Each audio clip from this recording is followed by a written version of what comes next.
తెరచానూరు శ్రీ పద్మావతి అమ్మవారి వార్షిక కార్తీక బ్రహ్మోత్సవాలలో 7వ రోజున బుధవారం ఉదయం అమ్మవారు శ్రీ గోవర్ధన గిరిధారి అయిన శ్రీకృష్ణుని అలంకారంలో సూర్యప్రభ వాహనంపై ఊరేగుతూ భక్తులను అనుగ్రహించారు.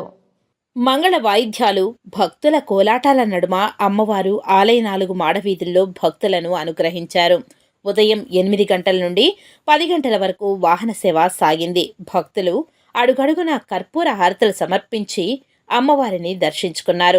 సూర్య భగవానుడు ప్రత్యక్ష నారాయణుడు, లక్ష్మీ సమేతమైన శ్రీమన్నారాయణుడు సూర్య మండలాల అంతర్గతుడై వెలుగొందుతున్నాడని ఉపనిషత్తులు పేర్కొంటున్నాయి. సూర్య భగవానుణ్ణి కిరణ స్పర్శతో పద్మాలు వికసిస్తాయి.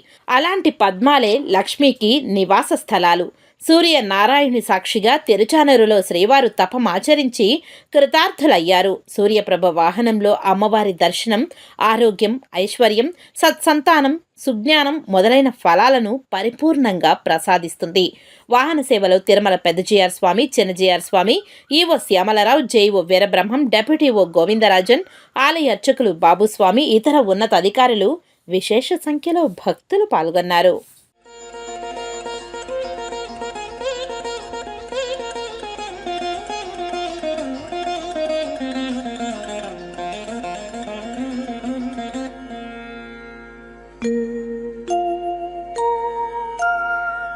ईशानां जगतोऽस्य